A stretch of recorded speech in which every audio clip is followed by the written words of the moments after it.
طاهيه وتروح خابط كده هيبقى في ويف جوه في الميه، هو ده اللي انا عايزه اعمله.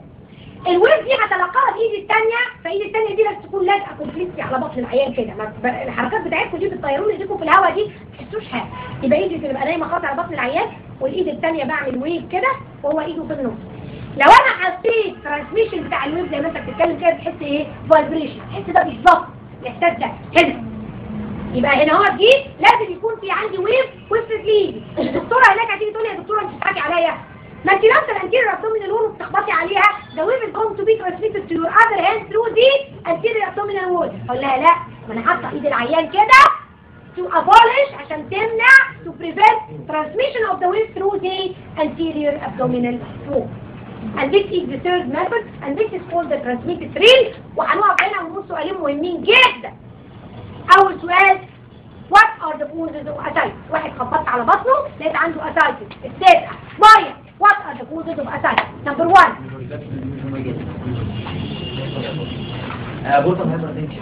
من كل فستان زهرة تاخد زين. بتتقسم كذا تقسيمة. أول تقسيمة generalized causes of ascites، يعني ascites والجسم كله منفخ. وفي localized causes of ascites، يعني ascites بس من غير تفريغ في الجسم، دي تقسيمة. وفي تقسيمة تانية بتتقسم إلى ترانسوديت وإكسوديت، دي تقسيمة تانية ماشي؟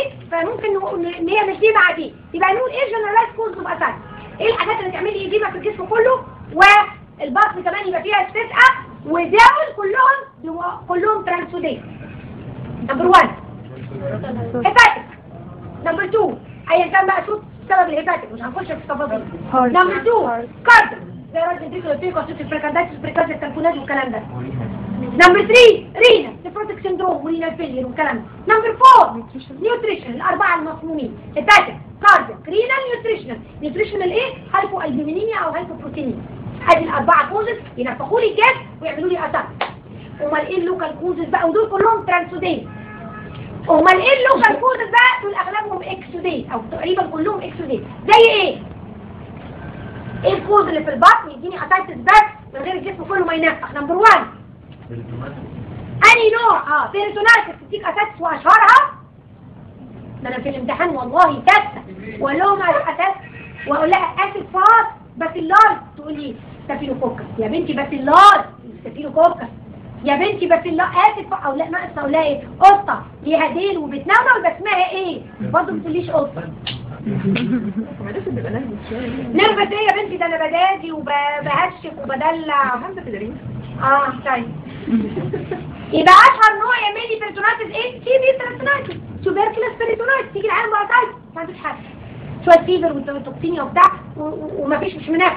تي بي بيرتونايتس ايه تاني يديني لوكال مالي؟ انا قلتها لوكال مالجنسي في الابدومين تديني اسايتس. زي ايه؟ مالجنسي في اي حته، في الادرينال، في الاوفري، سكندري في البريتونيوم، اي لوكال مالجنس ميزوثيليوم، اي حاجه تديني لوكال مالجنسي. وفي الحاله دي الاسايتس بيبقى بلازما. وفي عندي نوع اللي هو اسمه كايلس اسايتس اللي هو obstruction of lymphatic. يبقى دي اسباب الاسايتس. في سؤال بقى هام جدا ينزل نظري وينزل شفوي وكلينيكال وكله. What is the pathogenesis او الميكانيزم of ascites in a case of liver disease؟ يعني عيان عنده liver cell failure او liver cirrhosis او liver disease يجيله ascites ليه؟ نمبر 1 الليفر هي المصنع الاول بتاع الالبومين في الجسم.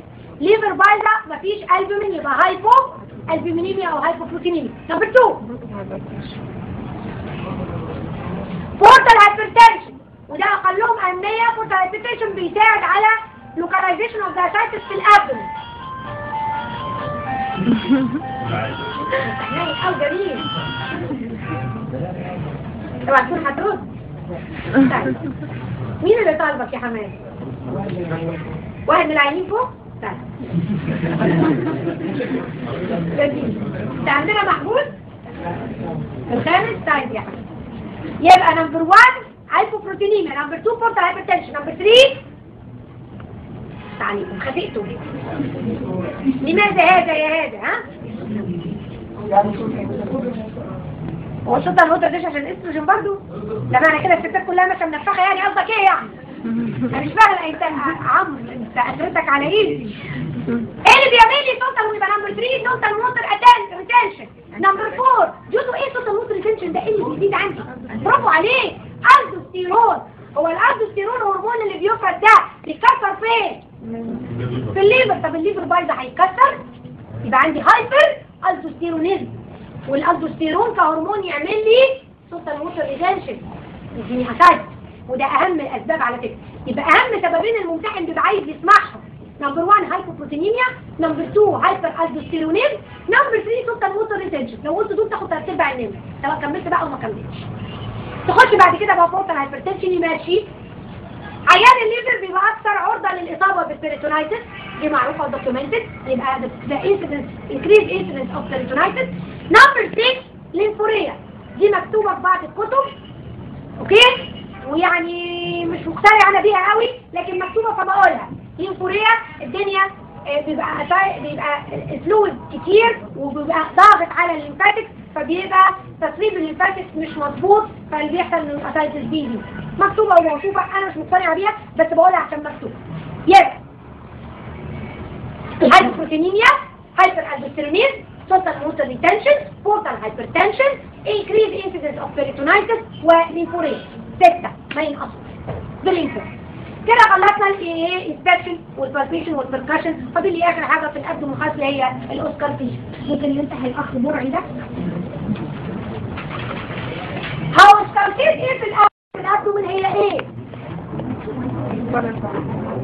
يا جماعه؟ في ايه؟ صباح الخير. على فكره نسيت اقول لكم الا الايه الثانيه، لو انتوا بتيجوا نايمين انا ما بتضايقش ابدا ابدا. لو حد عايز ياكل ياكل، لو حد عايز يشرب يشرب، لو حد عايز يجيب بسكوت وشوكولاته معاه او بيبسي او اي حاجه، انا ما بتضايقش خالص. يو كان دو ذس، نو بروبلم بالنسبه لي. لكن مش هلاقيكم بقى فرشين وجايبين فول وطعميه وبتاع كده، لا. انما لو عايز تاكل مثلا سندوتش مش عندي مشكله خالص. عايز تشرب بيبسي، عايز اللي انت عايز، مفيش عندي مشكله. المهم ان انت تبقى اتنت. ماشي؟ دكتور بعد نعم. الالدوستيرون مش هيجمع هيجيب ملح في الفيتل وبعد كده الميه تروح ورا الملح، ايه اللي هيخليه يجمع في الميه تروح ورا الملح ازاي يعني؟ ايه اللي هيخليه يجمع في ولما يجيب الفريش جوه الفيتل هيروح فين؟ اشمعنى يعني انا ما قلتش لوكالات، انا قلت ده one of the causes الهيباتيك ديزيزز in all one of the causes of generalized edema. الجسم كله منفخ وفيها سايتس. صباح الفل. اسكارتيشن، هطلع السماعه بتاعتي وهسمع اول صوت عندي نورمال بيتسمع هو الانتستينال ساوند.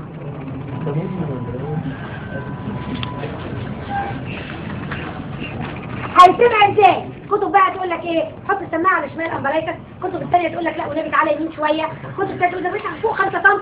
انت سماعتك تحطها في اي حته في الابدومين واضغط شويه هتسمع صوت الايه المصايب. دي صوت الانتستينال ساوند and this is normal فينا كلنا، والريت بتاعهم from 6 to 8 per minute. نمبر 2 هسمع صوت ايه تاني؟ هسمع صوت هم. فاكرين الهم؟ شرحته قبل كده. ايه هم ومم؟ هم ده شرحته قبل كده وقلت صوت الهم ده اللي هو ايه؟ ده عباره عن ايه؟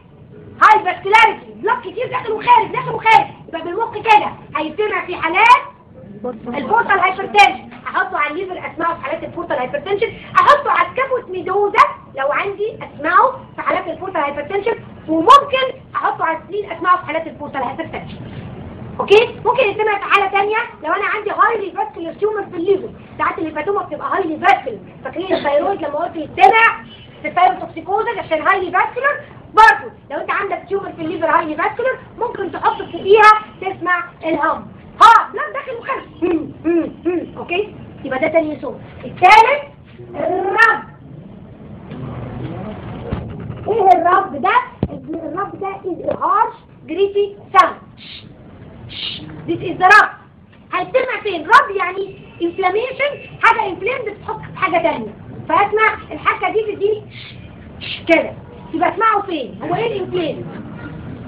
احط السماعة على الليفر، ممكن اسمع الرب في حالة inflammation of the capsule of the liver اللي بسميها كابسولايتس او بيريباتايتس. احط السماعة على السبلين، ممكن اسمع الرب في حالة inflammation of the capsule of the spleen اللي بسميها كابسولايتس او بيريبلينايتس. يبقى لي اخر صوت نمرة 4 اللي ممكن اسمعه في الابدومين وده اهم صوت اللي هو البرويد. وقلت البرويد دي شرحتها قبل كده في الجنرال اكزامينيشن، وقلت البرويد دي كلمه فرنساوي المراد بتاعها بالعربي بالانجليزي نويز وبالعربي دوشه. وقلت ان الاصوات اللي بتستمع على الهارت نوعين، صوت لا ياخد حيز من الزمن الا ثانيه اللي هو خبطه عندي الهارت ساوند، وصوت تاني ياخد حيز من الزمن وبسميه ميرمر، بياخد طبعا على حسب نوع الميرمر رب او اوكي دبل اورتيك ستينوز اورتيك نيجوز دبل اورتيك مايترال ستينوز رب رملي ميرمر اقلع السجويد فيرست ساوند. اوكي، يبقى الميرمر هو الصوت اللي بسمعه ياخد حيز من الزمن. لو سمعته على الهارت، يعني على الهارت يعني واحد على الاربعه بالز، يا بالمونري يا مايترال يا ترايكاسبيد، اوكي، يا اورتيك، يبقى اسمه ميرمر. لو هو نفس الصوت اتسمع على حته ثانيه بره الاربع اماكن دول هيبقى اسمه برويد. عرفنا؟ عشان كده قلنا الاورتيك ميرمر تتسمع هنا، سيستوليك اورتيك ميرمر تتسمع فوق على الكاروزه، دي بقى اسمها سيستوليك برويد مش ميرمر. هسمع فين بقى البرويد ده؟ هيسمع على الرينال ارتري.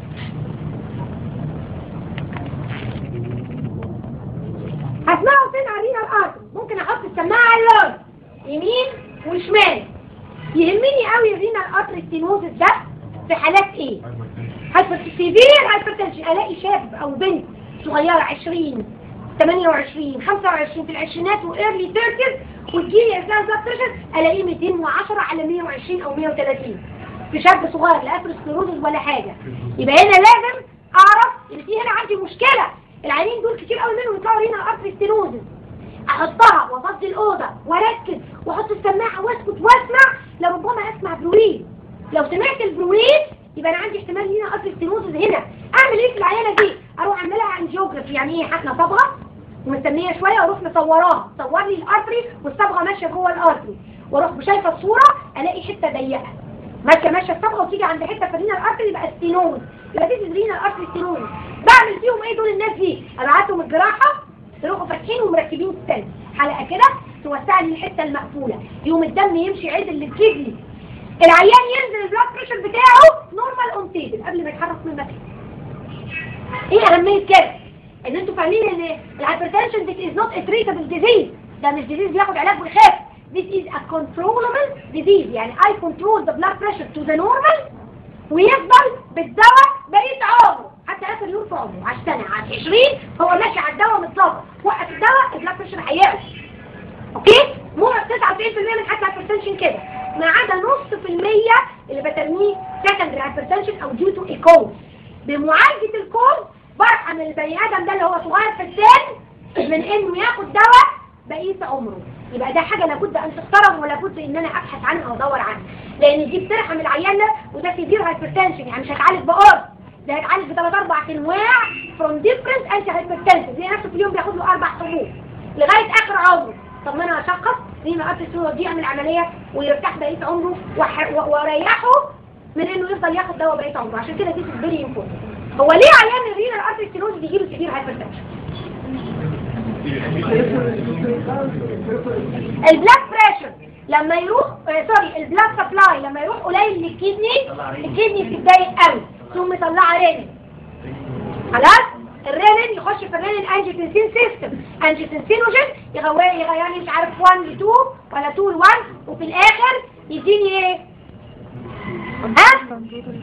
توتال ووتر ريتنشن، ويديني ايه؟ الدوستيرون. التوتال ووتر ريتنشن يرفع الضغط ويديني فازو كونستريكشن نمرة 1، وتوتال ووتر ريتنشن وهايبر الدوستيرونين. يبقى انا عندي الدوستيرون يزيد يعمل لي توتال ووتر ريتنشن، وعندي فازو كونستريكشن، الاثنين مع بعض يعملوا قفله، ضغط العيان يطلع فين؟ في السقف. حط السماعه كده في اللون يمين وشمال، وسكت الناس خالص عند القديري فين. This is very important. نعم. ممكن تسمعه على الفرنك لو انت عايز تجيب رينال ارتري، هتنزل تحت الامبلايكس ب 3 4 سم يمين وشمال وتسمع، بس الاوقع طبعا الاقرب في اللون.